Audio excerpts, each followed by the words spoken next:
Hello, loves, and welcome to Tea Time with Monica. Today, we're going to be talking about this ghetto dating world with my girl, Lorna and Yas. Now, you guys, if you listen to season one, I had them both on. You got to go listen to it.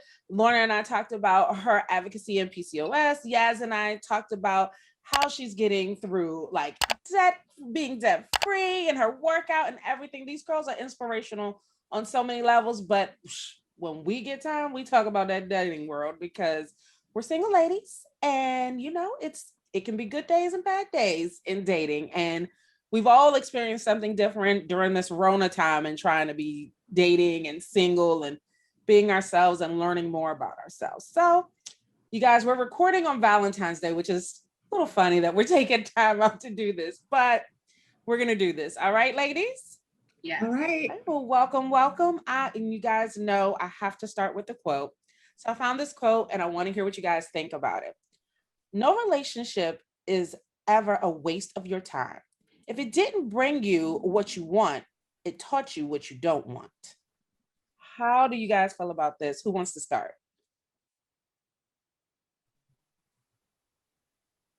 Which one of you? Yes, Lorna, which one wants to start? I don't mind starting. Okay. Yeah, and honestly, that's such a really good quote. And actually, I was talking to someone on Facebook about this because there was a Facebook post about how do you know if a relationship is successful?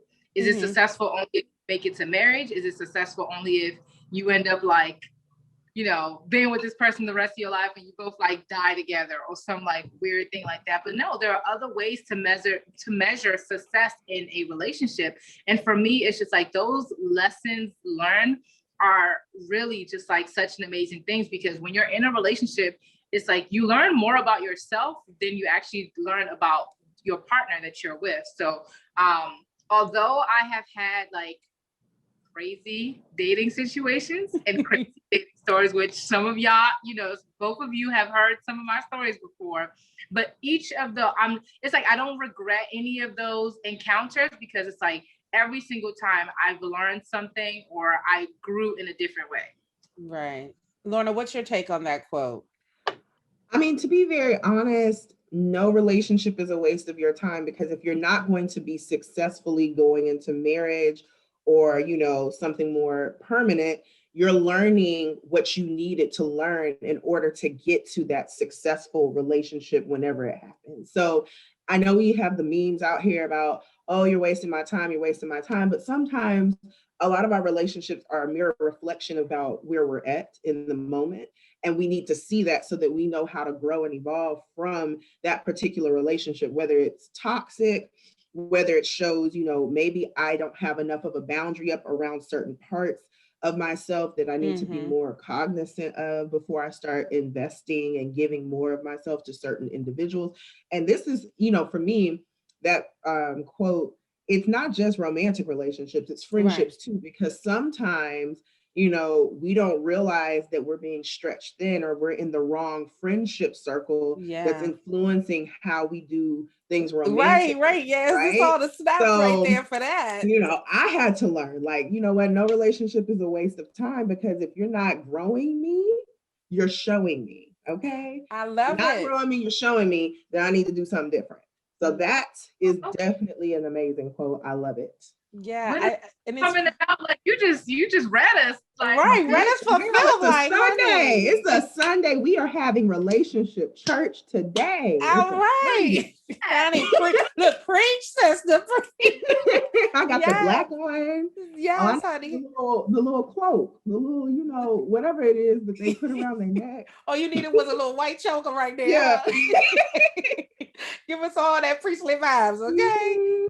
Look, you hit on something that I was really gonna ask about, Lorna, about how, being in relationships sometimes is more about learning about you than it is the other person, because we're always thinking, like, sometimes women or even men are thinking, I can fix you, I can help you be a better you. And it's no, can you add to me? You don't have to help me do anything.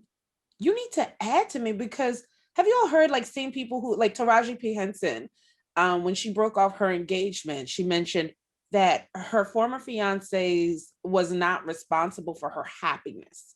She was responsible for her own happiness. How do you guys feel about that? That is such an amazing thing. And it's just like, it's a concept that is missed by a lot of people because, I agree. you know, when you think about love, relationships, whatever in general, you do think that it's just like, I'm looking to be with that person so that they can bring me happiness, so that they can do the things that make me happy. But it's just like, if you're not happy within yourself, if you don't know how to bring yourself joy, peace, harmony, all of those good positive things, then it's just like, that's a lot of work and that's a lot of pressure to put on somebody else. Especially, it's just like, you can be in a relationship with somebody for 10 years and they still may not know certain aspects of your personality, because it takes a long time to get to know someone, you know, in any setting.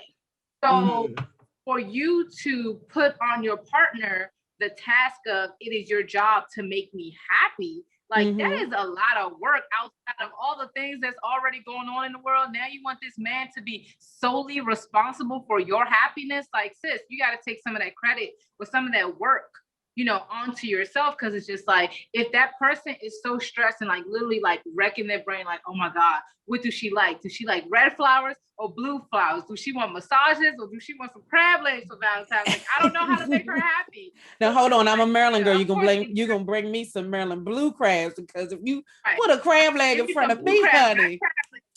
I still have yet to eat a blue crab like whole, but that's another topic for another day. Somebody needs to show me how to eat one, and I'll be on it. Ma'am, okay, before we get back.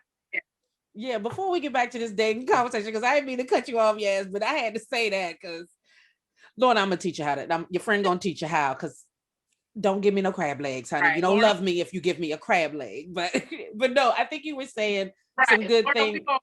Lorna, we're gonna work on that. We're gonna work on that. Yes, please. I've been up here long enough to. Yeah, it's embarrassing at this point. Yes, but yes. Yeah, but in general, like it's just not fair to put that much pressure on your partner. Yeah, and it's not, because I mean, when you get into a marriage, a lot of married people have told me, like, marriage is like a business. You have to run it somewhat like a business, even though you love that person genuinely. You have to think about your finances, and it's two grown people trying to put their lives together. And as we get older, we get more in our own ways and we're settled in it a little bit. So it's not easy to bring those two lives together. So you should be happy within yourself before you bring someone else into that. And yeah, you have your ups and downs, but you should overall, I think you should be happy with who you are and what's going on in your life. Lorna, how are you feeling about that? You know, I think it's really selfish for people to put that responsibility on their partner, because what you're saying to someone else is neglect you and focus on me solely. Focus on what makes me happy, what makes me, you know, feel good, you know, and it just isn't a compromise, or it's not really a partnership when you're asking someone to be responsible for your happiness. That's number one. Number two, I mean, if you can't be happy with you, there's nothing anyone can do to substantiate that. And I think we've seen that in a lot of relationships when people try to serial date and then they use other people as band-aids to other things that they have not healed from, or they're unhappy with themselves. And then you have this cycle of, you keep dating the same person, you keep damaging the same people every time they come into your life, because you're looking for them to complete you, instead of sitting down and figuring out, what is it about me that's not complete that I need to work on so that I don't bring this hot mess to somebody else's life. So Lorna, I'm about to throw the holy water on you. Yes, because she is over here giving sermons. It's a lot of people who want to bring their hot boiling doggy poo into your life and want you to clean it up. Like, you go get the wet wipe, you go get the doggy bag and the litter scooper or whatever it is, and clean up my life because I want to feel good about myself through you. No, boo boo, that's not how it works. Because, you know, I can personally say for me, I'm doing me. And like you said, the older you get, you become more settled in your ways. But you do have to be a complete person before you can even relationship. And a lot of people are out here broken in broken pieces, trying to be in relationships, and then being like, you know, I know you don't know my puzzle pieces and where they go, but figure it out. Well, see, that's how we get into these situationships, honey. I told somebody the other day, they sent me a meme and they were like, you know, this is kind of reflective of our situationship, blah, blah, blah. I said, halt. You'll never be in a situationship with me, because if we're together, you will know, I will know, they will know. Ain't no, I don't exist in shades of gray. There's no 50 nothing over here.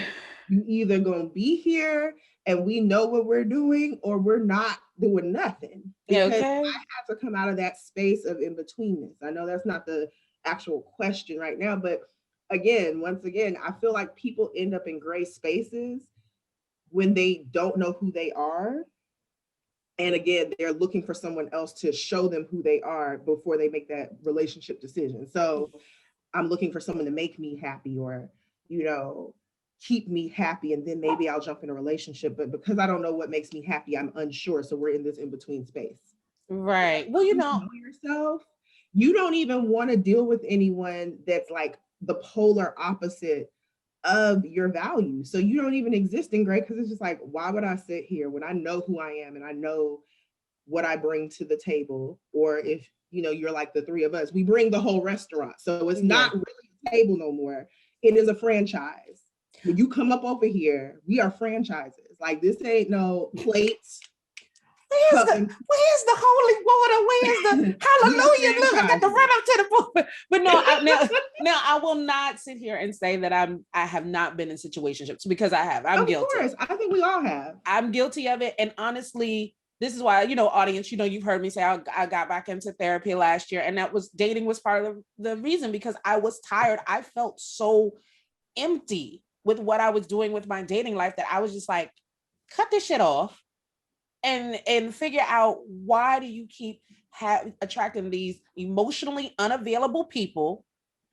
And then I had to reflect back on me and be like, well, bitch, you are emotionally unavailable because you didn't heal what you were hurt from in the past in so many different ways, that, you know, you allowed a lot of this. And I just had to go through that, when my therapist was like, well, they won't know if you don't tell them. And then if you're allowing it because you don't want to recognize what's going on with you, you know, you're going to have this problem.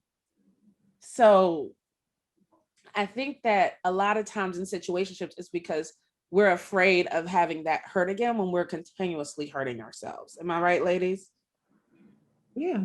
I think it's comfortable knowing the demise of something. Like, I think sometimes people are more comfortable knowing something can't work because it's definitive than taking a chance on what's unknown. So like, people end up in situationships with people that they know are crappy, but you know it. So it's not like it's gonna surprise you, you know? Right. It's safe.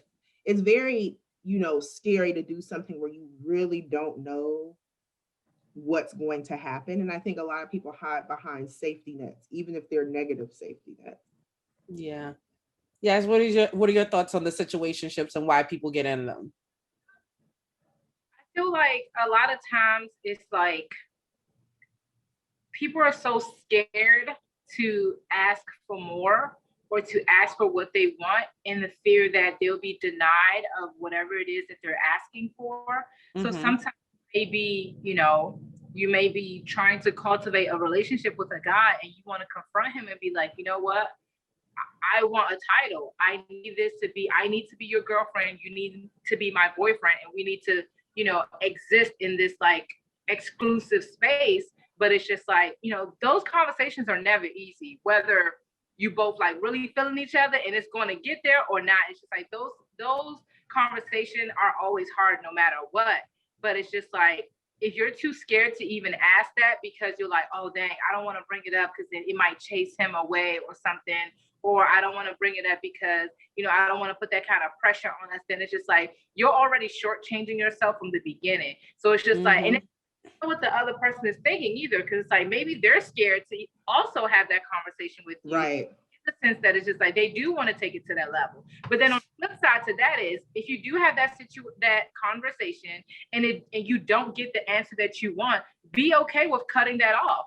Right. I've been talking to you for several months, and things are progressing naturally. We're seeing each other on some type of a regular basis. We're going to dates. I've been to your house, you've been to my house, all these things, and my feelings are growing for you, and I feel as though your feelings are growing for me also. Then what's stopping you from taking it to the next level? And if I bring it up and then you're like, nah, I don't want to be in a relationship, but I want to keep treating you like I'm in a relationship, I know for myself that that is not what I want. I ultimately want to get married and to have kids and, to have that whole like American dream, the family with the white picket fence, 2.5 kids and the dog, all of that. Okay. I want that Barack and Obama lifestyle. Like, I want that. You want Barack and Michelle. I want my Barack and Michelle.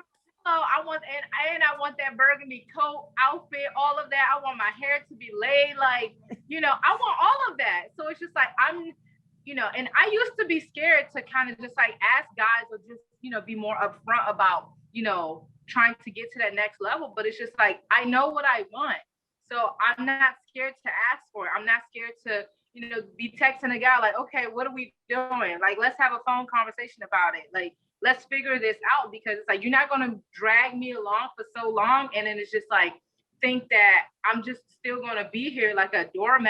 And I'm just like your safety net or whatever the situation may be. Because Right. I've been there and I've done that. Like, I talked to for literally like I've known this one guy for, I want to say 3 years. And it's just like, it was just off and on. And he used to take me on like the nicest dates, always paying for stuff, like buy me birthday presents and gifts and all these other things. So it felt like I was in a relationship with him.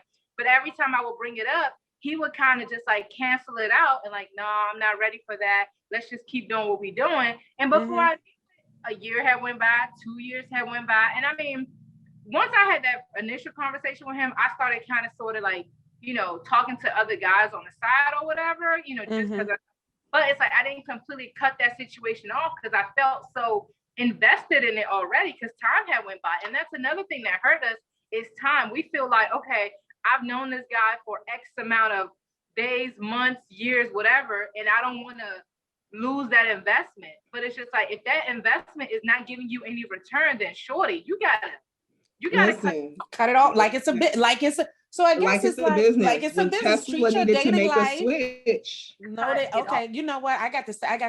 I'll offload this asset because it's not an asset anymore. This is not. It's a liability. Yeah, it's a liability. This is not an asset. You got to go. So just like someone gave me the advice of a marriage is run like a business, run your dating life like a business. You have to. And I think a lot of people are so afraid to be in seasons of singleness. So then they just entertain what's available and who's available and who will allow them to, like to Yasmine's point, go through the motions without having a commitment, promissory note, nothing in place, right? Nothing in place, and I used to be that person, especially when I was, going through college and younger. It was just like, okay, well, I want a boyfriend. This is the closest I'm going to get to it. So I'm afraid to say I want more because I don't want to be by myself. And that goes back to our previous conversation of other people being responsible for this happiness, right? Because you're unhappy with being alone. You're unhappy with yourself because you don't even want to sit and deal with it. So you're going to just keep whoever in your life so that you're not single. And I know I put it up on my statuses or my stories yesterday. I'm just like, you got to get to a place where you love your singleness, not in the sense that you don't want to be married, not in the sense that you don't want, to have someone add to you, but you got to be in love with your singleness to the point to where you're only looking for someone to supplement you. Anybody else that's coming in to do anything but supplement your life and add something different and better shouldn't even be in there. But I think every woman has faced that, he checks all the boxes except he won't commit. And you're like, well, maybe if I wait a little longer, maybe if I just stay a couple more months, maybe don't waste that life do away. a little something different, he'll change his mind. And it don't mean that. And some of them don't change their mind until they really see you in another relationship. Then it was just like, well, if you would have did X, Y, Z, we would have been together. No, if you wanted that, it would have been communicated. And I feel And we like would have been working on better. That can go back to the point of like having projects or meeting somebody and I'm like, okay, I like you, but I want to change like X, Y, and Z. Yeah. Have a long list. Like, honey, like if you wanted a craft project, go to Michael's, go to Joanne, get some, Right. She said, if you wanted to craft, look, you got what does that mean to see? Like, if I fucking I build a man myself. You see that meme with the girl building the man? Right. If you want a vision board, boo, right? There are so many DIY channels out there, girl. You can hit Pinterest. You can start a whole Etsy shop full of your DIY projects. What you won't do is turn a man into your DIY project because, honey, it's not gonna like. And that's why it's like you see some situations where it's just like when you're with a guy, he's not doing none of the things that you want him to do. But when he gets to the next girl, all of a sudden he's like Prince Charming. He opened the doors for her. He like washing the dishes, like he's doing all these things that you wanted him to do, but now the next girl is benefiting from that because it's just like you cannot make somebody turn into something that they don't want to. Like change only happens internally. Like once I'm ready to change and to better and improve aspects of myself where I feel like I'm lacking, then I'll change. And that's the other thing with changing yourself is like if you don't see any lack in that area for yourself, then it's just like you're not gonna want to change. Like if somebody told me that it's just like, oh, maybe I'm too aggressive. If I don't feel like I'm too aggressive, then it's just like I'm not gonna change that. Yeah. So it's just like I'm only gonna change in areas where I feel like I'm deficient in. Yeah. Well, that also goes into like what you're saying. Like we want to change everybody else, but you want your you want to change your partner, but you want your partner to accept your flaws. Like, why don't you accept me for who I am? Why don't you accept me for who I am? And they're like, well, you're not accepting me for who I am. Right? It's like, what does Beyonce say? Love me, flaws and all. But you got to allow that. You got to love that person, flaws and all, and allow that person to love you, flaws and all. And then, like you said, yes, over time, you feel like, you know what? I want to do better for me so that me and my partner can be better. And then that's when the change can happen if you see that there are, inconsistencies or something that's going on in the relationship that needs to be changed. Look within you first and see what you can change because it's about loving you and what you stand for first, and then allowing your partner to add to that. And it goes both ways, It does go both ways. And that also falls into trying to fall in love with potential. I said this to someone. Potential can only be realized by the individual. What you imagine for someone to be doesn't necessarily negate what they want themselves to be, right? So if a man has potential, if that's not the potential place he wants to end up as, you're staying in something in hopes that he wants to do what you want him to do, or he wants to reach the potential that you want him to reach, or you want her to reach. And if that's not her goals or his goals, it's never going to happen. So now people are upset, crying because they've sat in something 3 to 4 years because of some potential that this person never achieved because that was never their want. That was never their wishes. So I tell people, I don't fall in love with potential because unless you vocalize this is where you're going and there's actions added to what you said, then that potential is just an imaginary thing. It's not something that actually will ever exist because the next person doesn't want it. Person in the relationship doesn't want it. That's a DIY, little subtopic. Like, oh, he could be, wealthy if he finished his program or if he went back to school or if he got that certification.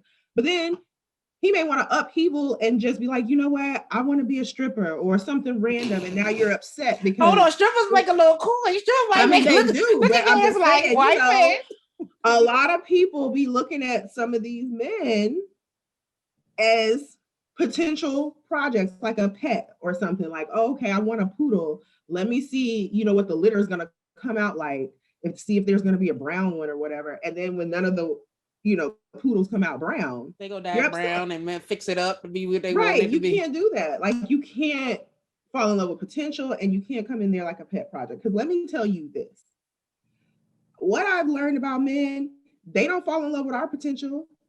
They date what they want when they're ready. They do.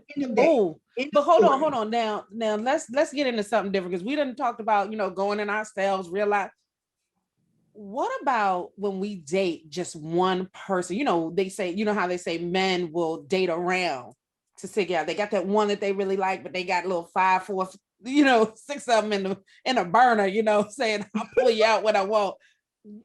Most of my friends and a lot of women that I know, and even myself included, date one person and put all our eggs in one basket. Can't do that no more, can we? No.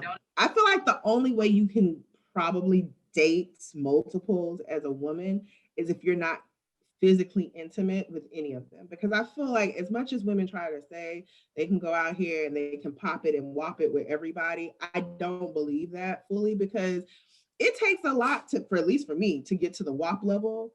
And then I don't want to just be like, all right, I have a smooth rotation for every day of the week, because that takes time. You got to cultivate that. You got to have the same nudes. You got to send like a listserv. I mean, She I guess said the you have same news, a lister. Okay, hold it's on. just I a got lot. this It's a one. lot of energy. I got this one. Not everybody It's a busy. lot of energy. Like even when I used to watch shows like The Bachelor and stuff, I'm like, I could not do that, because y'all, you just swap and spit back to back to back. You going on 6 dates a day, trying to have these like deep connections with all 6 women. No, Yeah, no. I yes. What are mean, your it's a thoughts lot on of this? effort, especially when you're bosses like us. Like, how are we gonna manage being bosses, blogging, building content, and giving phone energy to 6 different dudes? Then once they get all invested, now you gotta spend an hour on the phone. Where's sleep? Where is sleep? I feel like the only way you can, kind of juggle is when you ain't, fully there yet, when everybody's kind of on the surface level and you're kind of touch and go until one shows to be the prize. And then you start slowly inching towards maybe 1 or 2 that are outshining the others. And then once you decide which one you're gonna put that good WAP on, that's usually what shuts it down. That's usually what shuts it down. So, but I think men, they're just wired differently. Like they'll just penetrate whatever at this point. Like, I mean, and I'm so serious. Like and I hate this, and I hate to say this, but some women like literally have built connections solely off of text messages. And they're letting people come in and give them the stick. So a man, it's Did easier you say for him come in and give them the stick by Lorna? Yes. You are canceled for the rest of the day. I can't with you. I'm serious, because then guys, like it's so we create the environment for them to be like this. I always said that, because it's easier for them. Like if he can have 2 that he doesn't have to take on dates, doesn't really have to call or whatever, he can just send cute little memes and like emojis, and she's letting him in smashing. And then here you are with all your standards and everything else. It's like, all right, well, I'll take her on dates or whatever, but at least I got 2 smashables that I don't have to put any effort into to get this end goal. I feel like that's how they're able to like juggle, because some people really just don't have the same requirements. And as women, I mean, you can just see it on social media. Some people really have like low requirements to connect. And then I'll be sitting out here like, I mean, am I a Rubik's Cube? Because I don't think what I'm asking for is like so extreme. But like, I've had people like, I don't see why I gotta call you, constantly. You Because see the voice change, Yas? Did you hear the voice change? we can text. I'll be telling people, I'm like, I email and stuff for work. So if you want a working relationship, cool. You ain't get no draws though. Not off of texting me all day. Well, hold on. Let me let Yas get on this Okay, one. yes, because she done gave a sermon. I need you to hold up, bring it home for us right quick. For me, I feel like my opinions differ a little bit in some aspect, because it's just like I like to think of myself a little bit more free spirited, where it's just like I can connect with multiple people I don't want to say like at the same time, because it won't be like the same type of connections. Like some, I might connect with one guy off of like a certain subject, or maybe we have like backgrounds or something, and I might connect with somebody, from on a different level. So it's just like the way I've been dating is kind of just like multiple people, at the same time. And I don't know, to me, that's working right now, because it's just like I don't want to feel like I'm putting like, I'm not all eggs in one basket person, because it's just like I've been there, done that, and it didn't work out for me. So it's just like for me, my dating strategy is I'm going to talk to whoever is available for me to talk to, and then we're going to go out, we're going to hang out. And it's just like, if I do feel like, you know, there's a strong connection building, then it's just like, okay, maybe I'll quiet the other noise so I can focus on you. But then it's just like, from my experience, it's just like, guys are like, a lot of guys now are hella temporary. Like, they'll talk to you for like 3 months straight, and then they might just like disappear and then try to come back like another 3 months down the line or something like that. And you looking like, what? Right, because it's just like that constant, like, y'all can't be consistent. Or if you want something from me, or if you know, if I'm not doing something that you don't want me to do or whatever, like, I have a hard time with like some of the guys that I've talked to, it's like they have a hard time just communicating with me, like, you know, what they need from me. And it's just, I'm not scared to communicate that, or at least anymore. So it's like, now I come in through the gate, like, okay, as far as like communication, I'm not big on texting. Like Lorna was saying, it's like, I'm not gonna sit there and read all this text after I've been at work all day, looking at emails and looking at messages. Like, no, if you want to connect with me, FaceTime me, call me, you know, come over, or let's go out, or let's figure out a way to have some genuine connection. It's like, that's how I'm going to, you know, fall in love with you. That's how I'm going to, you know, really, really open up to you, is from that, like, as much face-to-face interaction as we can get. Because it's like, but it's just like, if I'm communicating to you like the things I want and the things I need, and you're not giving that to me, then it's just like, if that's at the beginning and I can't even get the basic communications that I want at the beginning, then surely, where are we gonna go? Down the street and around the corner? Like, no, we're not going anywhere. Like, that's not. And you hit on somebody who's been through like a long relationship. Like, my last relationship was 7 years, y'all. And it's just like, at the beginning of that, communication was on point. This man used to call me. If I don't pick up the phone, then it's just like, he knows that it's just like, okay, I'm gonna give her like an hour or something, and if she don't text me to tell me I'm busy or call me back, then I'm gonna call her again. It's like, he wasn't scared to like double text me. He wasn't scared to like call me after like I missed the first call. Not in like an obsessive level, but it's just no. Communicate with me. And it's just like, and I wanted to communicate with him too. So it felt like two people that were like drawn to each other. But now you have situations where it's just like, I literally had one guy where it's just like, we were talking every day for like, let's say like a week and a half. And I had one day where it's just like, I didn't text him at all because I had somebody's hair to do that day. And usually if I'm doing somebody's hair, I try my best not to be on my phone like that. Child, because I know what that hair braiding is like. I experience y'all, Yaz, if you in the DMV, Yaz braid you down, okay, honey? She get you in there, she get you out, she be like, look, I ain't got time to stay in here all day. I ain't got time. I got. So no, you ain't texted no man back, because I done experienced it myself. Honey, you got to get in, you got to get out with them braids.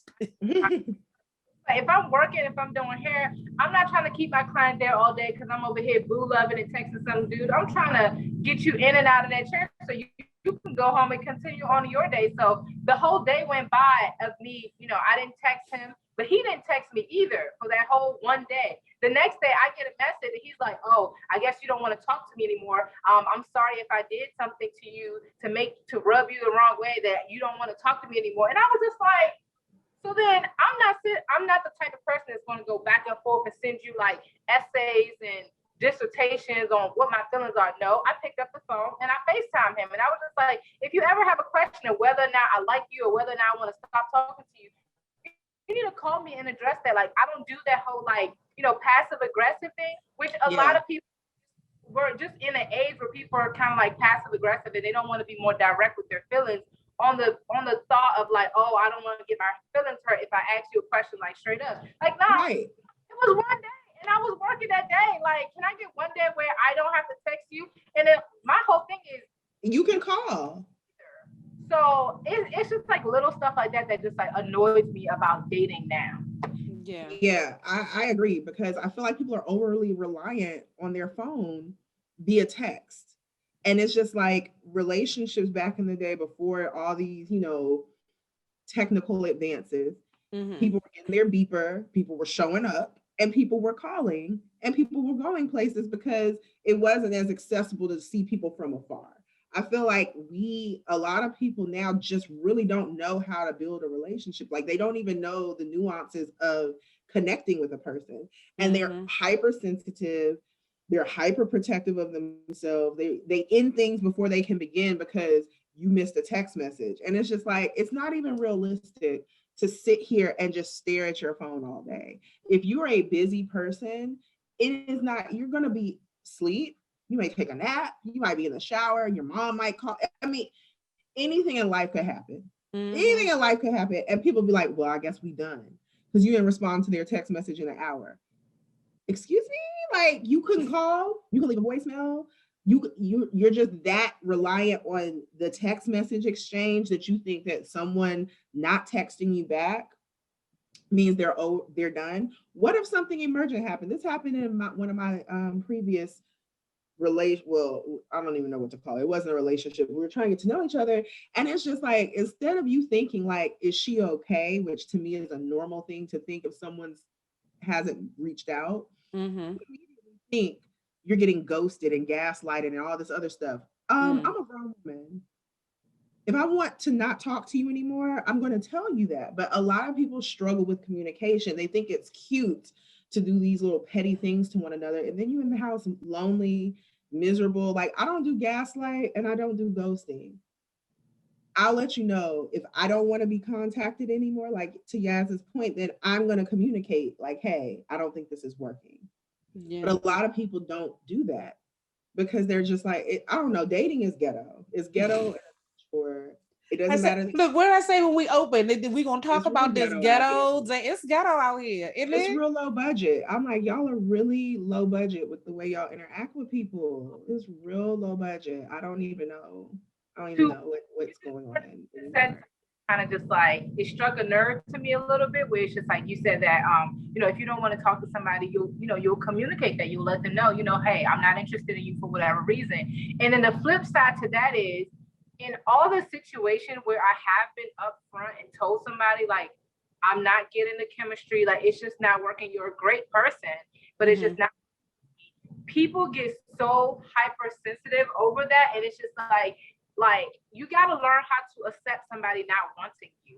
And it's just like, on one hand, people be like, oh, I'm tired of being ghosted. She just ghosted me. She disappeared. But then it's like, when you got somebody like me who's more upfront, where I'm just like, I'm just not that interested in you anymore. Like, I'm not catching the vibes.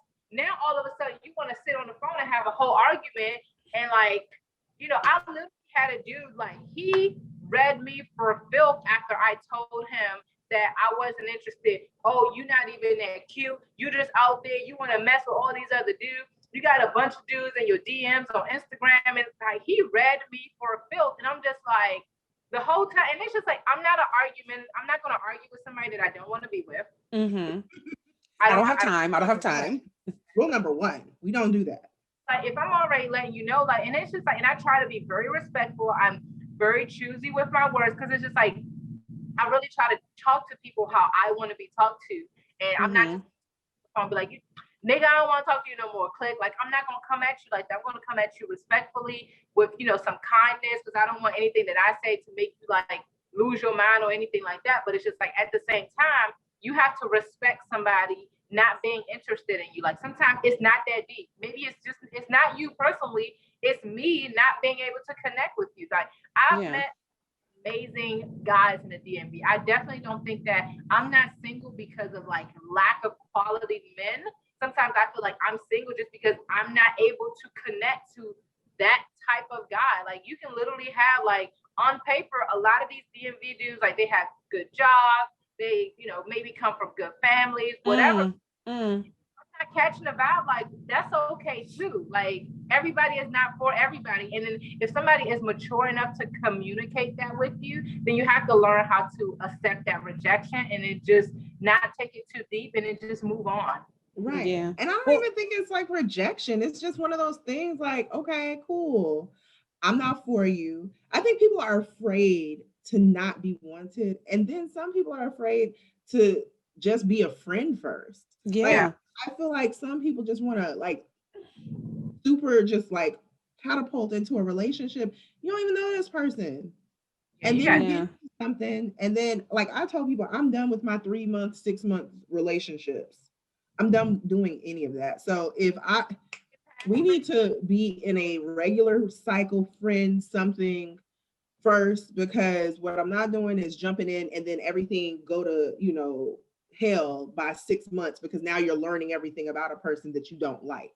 I need to know that I don't like certain things before I hop into my relationships now.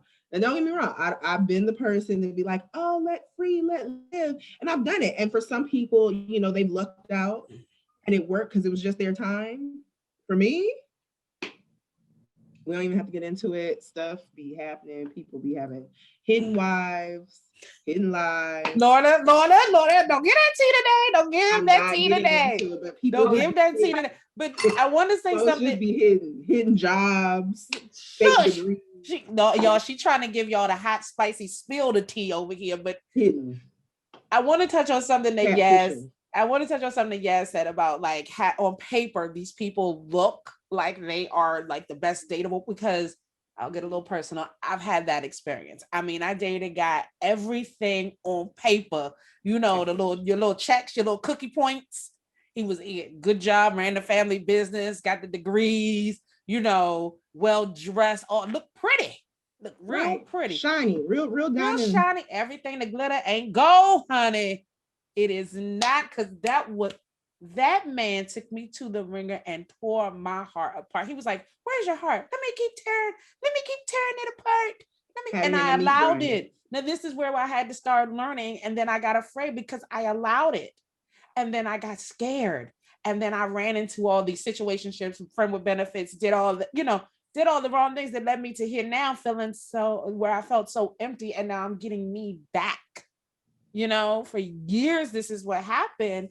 And you're right. We have to understand that rejection is a part of life, and it may not feel good. You may not like it, but you may have to accept it. And rejection doesn't mean that there's something wrong with you. It just means the connection sometimes, or that just wasn't what you were supposed to have. And you may have pushed it so much that it was like, God, the universe, or whatever you believe in, was just like, all right, I'm gonna give it to you. I'm gonna let you see what it's about. And then pulled you right back to reality and be like, nah, but boo, that ain't for you. Right. I feel like some people come in as like a foreshadowing of what you can have later once you work on yourself, right? Yeah. So like sometimes we have a taste of what we need or what we desire. And then it's just like, okay, I desired that. There are some things that I was shown through that relationship. Now let me work on me, because the next time something that close comes around, I want to be able to substantially keep it. Like I want to be able to have that type of person for the long haul. Because girl, I've had some amazing men not stay, right? Mm-hmm. I wasn't in a place to be stayed with. And I'll be honest, like, I think sometimes people are afraid to admit that they were the hot mess. They want to come out here like, I don't know why, because I'm this, and this. And you're running down the checklist, like you said, the resume, but then was not on the paper, because a resume highlights your greatest aspects, right? Hello. No one puts, I'm going through mental health issues on the resume. Right? Nobody's just like, my credit bad on the resume. The motherfucking sign. What is it? I wish when you know how the prescription come and you hear all the good stuff about the prescription, and then at the end we hear the motherfucking side effects.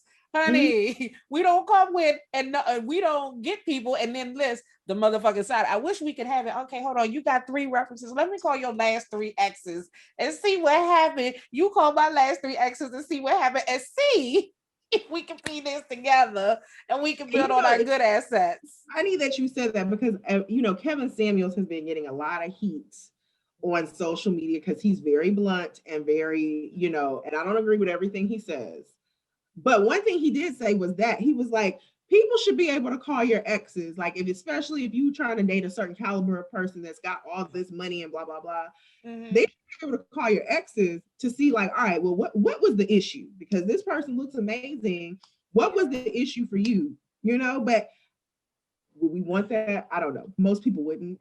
Yeah. I do think different relationships bring out certain things in you that may not necessarily be on a regular basis, but some folks try you, right?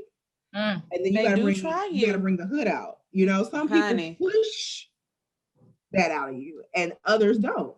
Yeah. I told myself, like, I'm never gonna let somebody push me to the point of atrocity. Like if I feel like that bubbling up because you keep doing this, we gotta end, because I'm not about to allow myself to sink to darkness to Honey, deal with a. you will never mess with my livelihood. Let me tell you, don't nobody mean that much to me to my livelihood.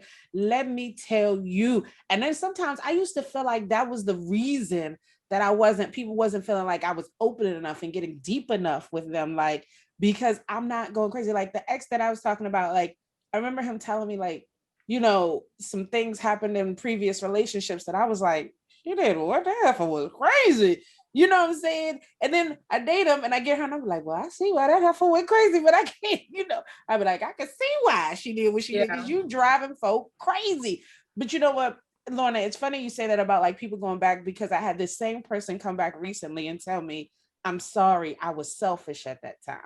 I wasn't allowing you to, whatever. And I'm like, okay, thanks, but now I really just don't want to deal with you ever again, even if there was a change, because I'm like, all I remember is every time I let you back in, you hurt me more and more. And do I even want to give you a chance to experience that? I can't even get over that, to give you a chance to even show me what could have been had we both been in better places. Right. Yeah, I feel like apologies are actually like really good for closure, but just because you come in with an apology or change behavior, that doesn't necessarily opens the door for us to continue a relationship or for us to restart a relationship. So it's just like, I really do, anybody who's ever big enough to come to me to apologize about something that they've done to me, I 100% will like listen, I'll be accepting of it, I'll be grateful for it, but it's just like that at all does not equate to, oh yay, let's get back together now. Like, no, sis, like if I'm in a different point of my life now, then it's just like, and that door is closed, and it's just like that door gonna stay closed, but I'm accepting apologies and I would accept it, and then I'm gonna move on, and then you gonna move on, and then we're both gonna leave with a clear mind and a clear conscience that okay, like that chapter, I've made peace with it, and I can move on to the next guy. But I do want to say, it's just like, so, kind of being single in this new Corona age, it's just like, how has that been for you? Like navigating, like trying to get to know somebody, but having like limited places where y'all can go, or just kind of just like the now health safety aspect of it, where it's just like, I don't know if I want to hang out with you because maybe you've been out here going to parties or something. You ain't been Rona safe. Well, I can say for me, I've just been in a talking stage with but I haven't really dated anyway, because like I said at the beginning of this, I had cut everybody off right before the major shutdown happened last year. I kind of like backed away and kind of told, the last person I was dealing with, like, hey, this isn't working for me, and started focusing more on me. So I really haven't been in that space to be dating someone and going out and doing that type of stuff. People been in my DM, well, might have sparked a little something, but anyway, but no, I haven't been in that space. So I don't know what it's been like to date. I've heard, from a lot of people how it's been to date in the moment. I've heard, people are doing long distance, people are doing Zoom. Somebody even asked me about like, do people do peekaboos on Zoom? I was like, on Zoom? You do that on FaceTime, right? We don't do peekaboos. Okay, which was explained to me was like, because you can't have the physical connection, you showing a little something. And I'm like, will you just do that through FaceTime or send a little text with a dude, parts of, like, what are we doing here? Let me invest in Zoom, because obviously Zoom finna get everybody money, because I mean, they clearly must. They clearly must. Doing everything on Zoom now. Right. And who is behind the scenes on Zoom? Because I know we're recording on Zoom. Right. And for those of you who go to the YouTube channel, will see the video, but I don't want somebody possibly in the background on Zoom in the IT department, like, oh, let me see what that is. Like, I see tip. Little nip, see a little nip and see a little tip or something. Hey, I don't know if I'm gonna do a peekaboo. But I will say, for me, it's kind of made relationships for me strengthen a little bit, because you're forced to talk. Because the world is open partially, so you're just not in the streets as much. So people are forced to communicate more, and I think that even though Rona has not been the greatest situation and I miss traveling and everything else, but I do think it's now made people work on their communication skills because you have to communicate if you want to connect. Because you're not going to be able to go on all these lavish dates or all these vacations. Things are not open like they used to. People actually are getting sick, whether it's the person you're talking to, a family member, or whatever. So it's forced people in my life to communicate and find creative ways to communicate. And okay, well, we're going to have a FaceTime date. So we're going to be on FaceTime and eat, or we're going to watch a movie. I've even had someone share their screen on, Facebook Messenger. We're watching the same thing together. So it's forced a little more intimacy, in my opinion. And different types of intimacy too, right? Because it's intimacy. What I think we get a little crazy with in relationships is intimacy doesn't always mean a physical touch intimacy. Intimacy is different things on different levels. And I had to explain that to somebody that I ended up I stopped talking to him because it was just like, you want sex, and there are plenty avenues for that. At 35 years old, because I am absolutely 35. Wait, the way your face just came in, yes, like at 35, like there's avenues for that. Like, there are people out here wanting a good time, and I don't judge. I'm one of those people, like, if you know what you want and you're honest with that, it's not my responsibility to look down on that. I don't care. As long as you're honest. I don't like dishonesty. That's where my issue comes in. Like, own whatever it is that you want to do and live your life. So don't come over here pretending you want a wife and you really just trying to enjoy the spice of life. You just he want a wife for the night. Right. Okay. He forgot to tell you about the night part. Okay. He want the wife, but only for 2 nights. Right. Okay. Right. Be at wanting all the stuff, all the tricks. And I'll be 36 at the end of the year, and just my stop making me feel old, Lorna. Stop. You're not old. But my tricks ain't for kids. These are grown men tricks, okay? So Lorna, flip the hair a little bit. My tricks ain't for kids. They're not. So if you over here trying to ain't for kids, honey. This is not the kiddie ride. Like, so you come in here with a little kitty, honey. You gotta be this. Look, you gotta be this tall. You gotta be this grown. This tall. I'm gonna send you where you can enjoy. Your season's if you want the kitty ride, go over there. Lorna said we ain't no kitty rides no more. Yeah. These tricks are not for kids. Honey, you got to meet qualifications, honey. Meet qualifications to get on this ride. Right. These are designated for husbands. So if you ain't even trying to be that, and you know that, and I'm a free whatever. I don't believe in marriage. Great. We have nothing to talk about.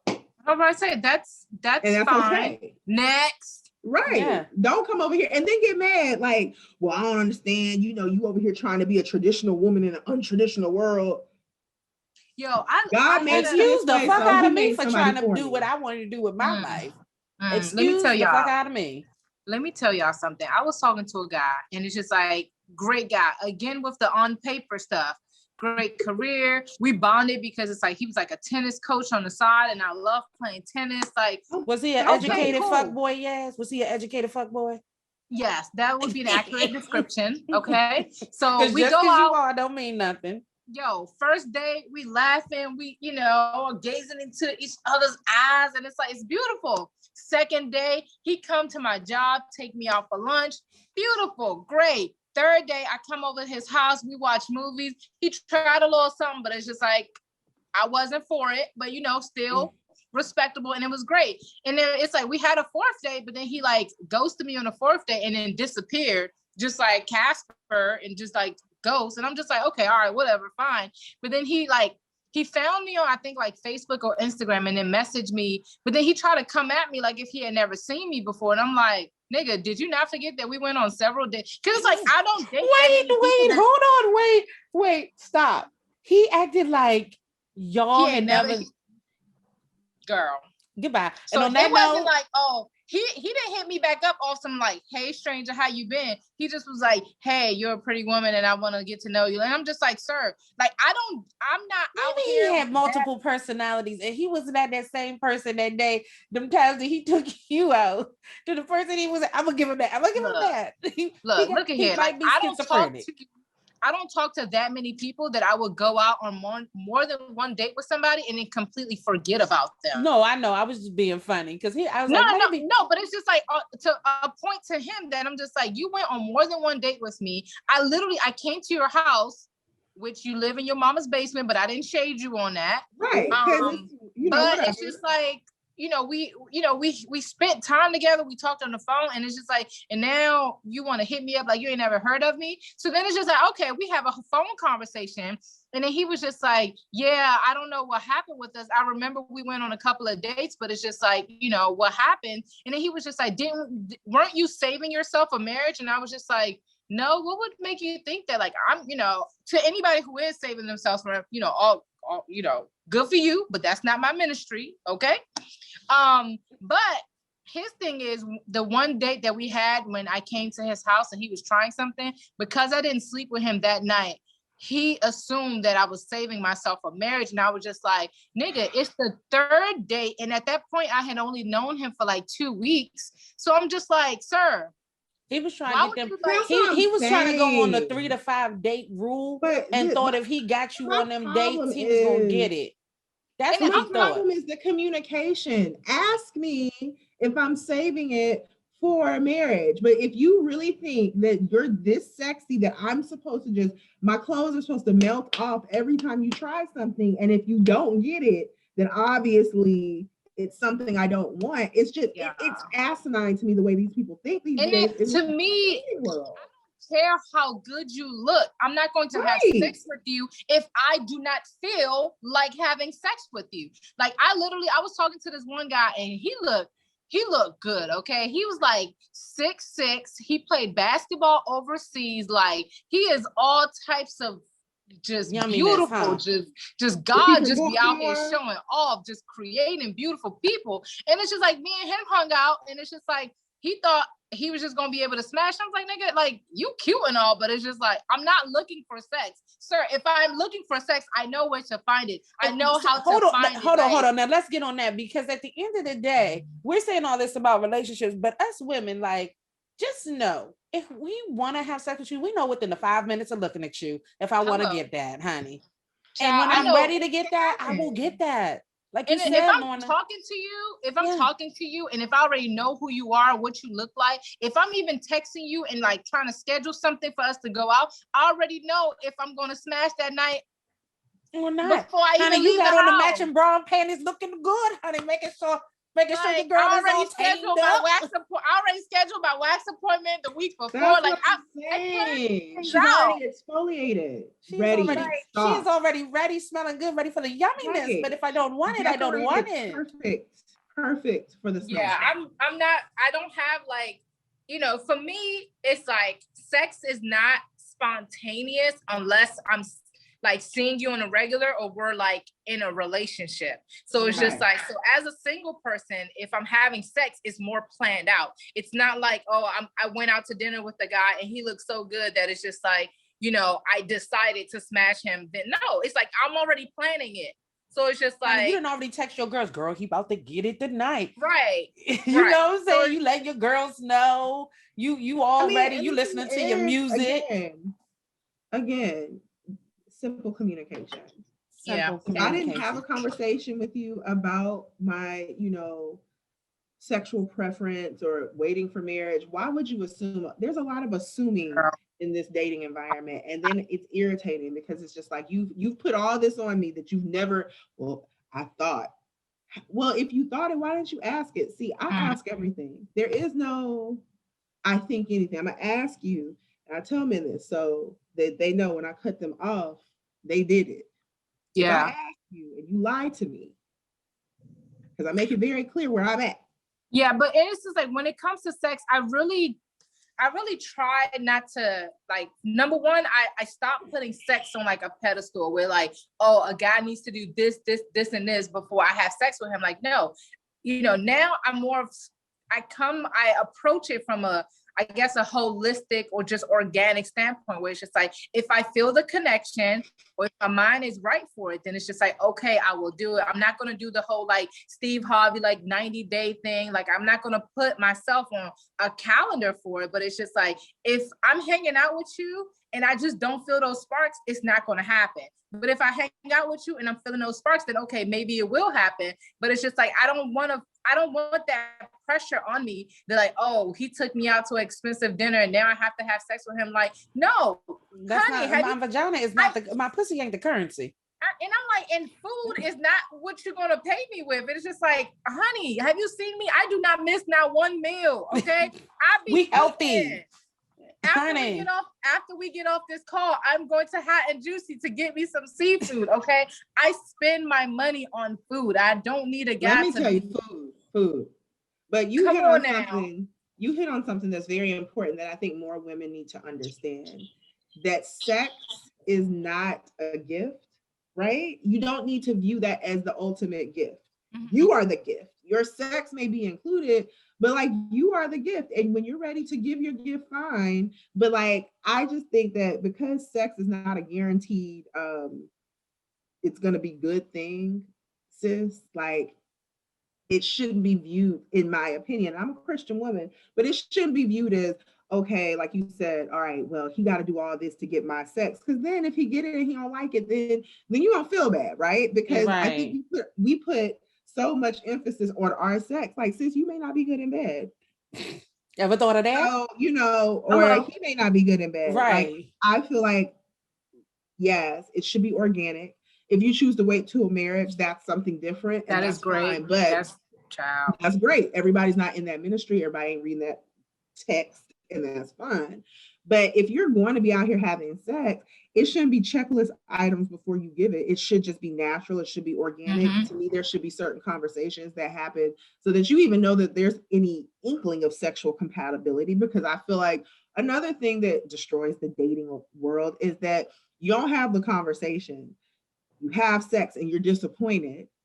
And it's just like, but did you communicate anything about physicality? What you like, what you don't like. Yeah. Right. There's a way to communicate that without it being pervasive or, freaky. Like, yeah, we can, sexting and all that. That's cute. But there's a adult way to talk about, like, hey, this is how I am sexually. Like, are you open to this, blah, blah, blah? Because then when it does go down, you have less anxiety over if it's going to be a good fit. Right. A lot of people just be out here, they end up having sex and they mad as hell, like, and they think when they you done try did to communicate something to them, like, hey, I didn't like this. Now you sensitive. And then I tell people, I'm like, it's a disservice to not communicate to a man that he's doing something wrong, because now you laying here and you're responsible for your orgasm. So now you laying here mad. Looking dumb as hell. To tell him it's bad, or that you don't like it done this way, or y'all just ain't gonna have the conversation. So now everybody out here mad. Yeah, and you can't communicate about everything else you want in a relationship and not communicate about the type of sex you want in your relationship. Like, you have to communicate about everything you want or everything you like for a relationship. And then along the relationship, you might find different things. You might be able to explore different things with, going out and dating, different hobbies, the way you cook, the way you guys can mesh together and help each other in your lives in areas that you may have flaws, that the other person may be stronger.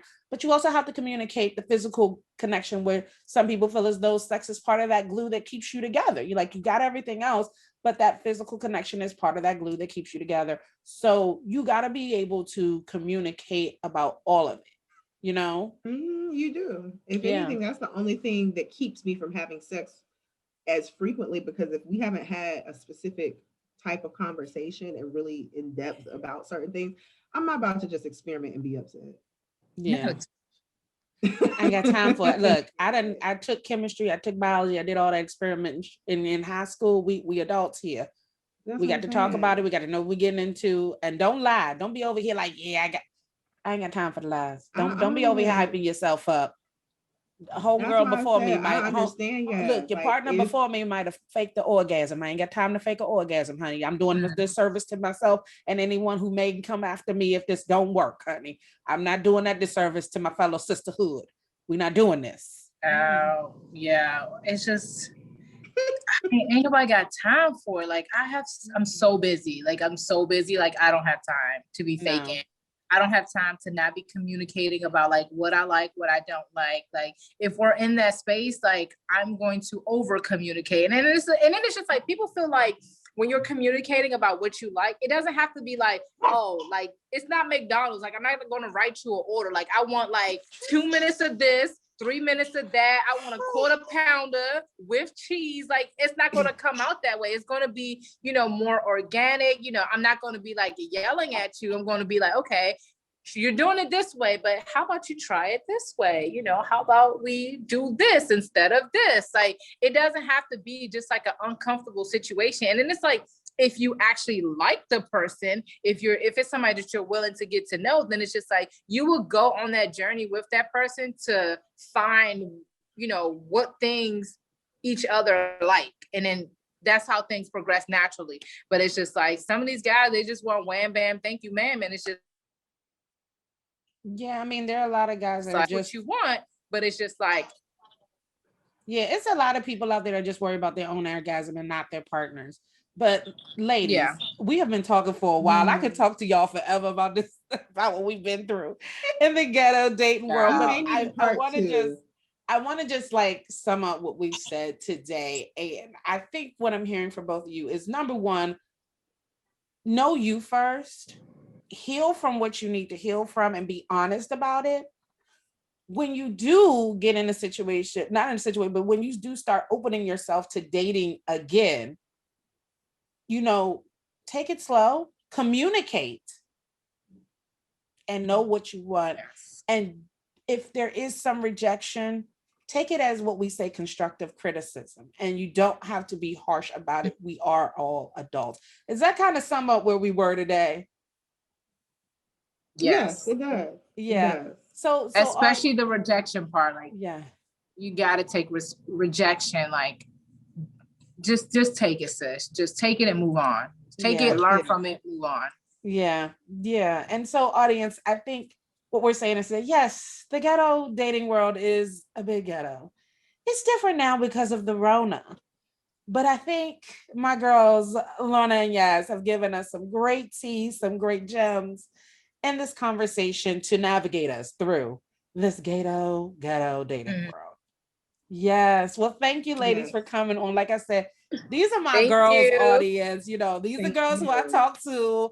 And, I love their advice. I love when we laugh and kiki about what we're going through. But I thought it would be great to have them on. So thank you again, ladies, for taking some time out of your day to talk to me and my audience about this dating world.